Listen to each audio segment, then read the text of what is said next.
Чоң каланын тургундарынын бакубат жашоосу шаар куруу саясатынан түздөн түз көз каранды. Ал экологиялык, экономикалык жана социалдык факторлорду эске алуу менен шаарды өнүктүрүүнүн негизин түзөт. Ал адамдын жашоосунун коопсуз жана жагымдуу шарттарды түзүү үчүн жооптуу болуп саналат.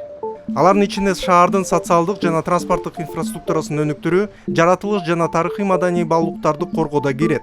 Тилекке каршы акыркы жылдары Бишкек шаарында шаар куруу нормалары массалык түрдө бузулууда. Ошентип борбордуу сейил бактардын аймактары тездик менен кыскарууда. Буга ачык мисал Ататүрк паркы. 2011-жылы бир катар интернет булактарда сейил багындагы жер тилкелеринин негизги ээлеринин тизмелери жарыяланган. Этот список не секретный, мы его официально предоставляли средствам массовой информации, газетам. Вот. Его можно получить и в интернете, он имеется у меня в руках, я вам официально их передаю.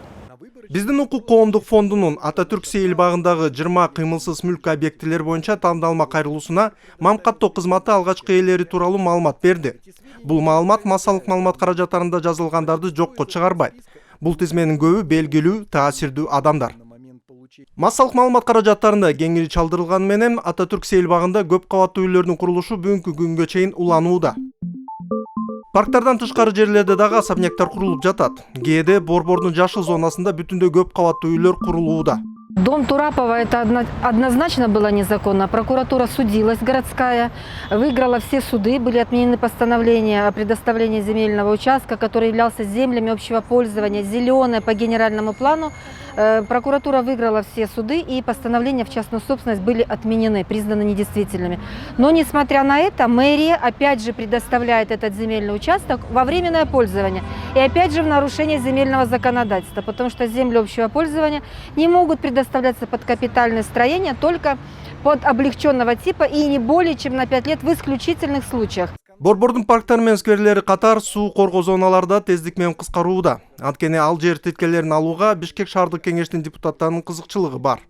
2004-жылы Каралаев жана Акынбаев көчөлөрүнүн кесилишинде чоң чөл зонасы болгон. Бирок Бишкек шаарынын Октябрь администрациясынын 2004-жылдын 11 мартындагы номер 54 жеке турак жай куруу үчүн жер тилкелерин берүү жөнүндө токтомунан кийин бул жерде түп тамырынан бери өзгөрүү болуп кетти. Бул кийинчерээк коомчулукта олуттуу наразычылык жаратты. Бул тилкелер мурда мамлекеттик жер категориясына киргендиги боюнча мамлекеттик каттоо кызматынан Arabis Group юридикалык компаниясынын кайрылуусуна берген жообу далил.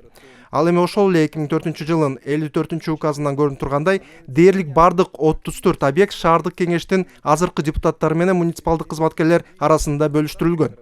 Шаардык кеңештин депутаттары мыйзам бузуу менен суу коргоо зонасында жер тилкелерин алып жатса, Бишкектин карапайым тургундары мыйзамдуу жерлеринен ажырап жатат.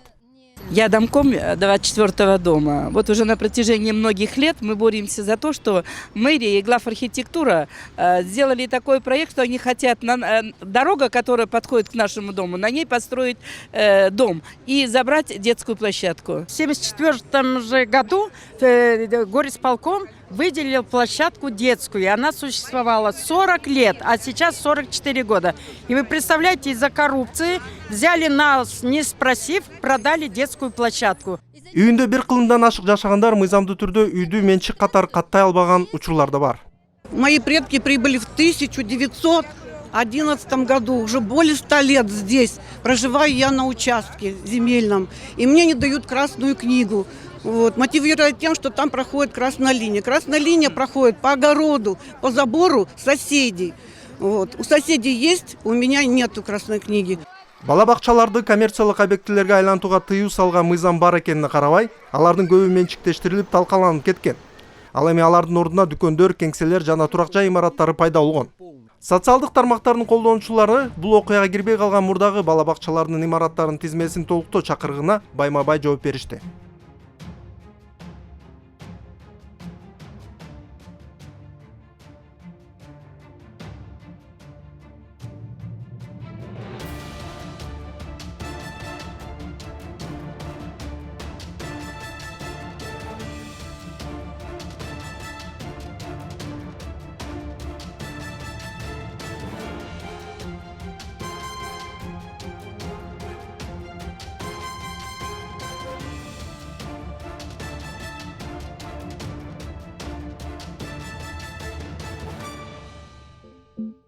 Көбүнчө Бишкекте турак жайлар адам өмүрүнө коркунуч туудурган жерлерге, так жогорку чыңалуудагы линиялардын астында курулат.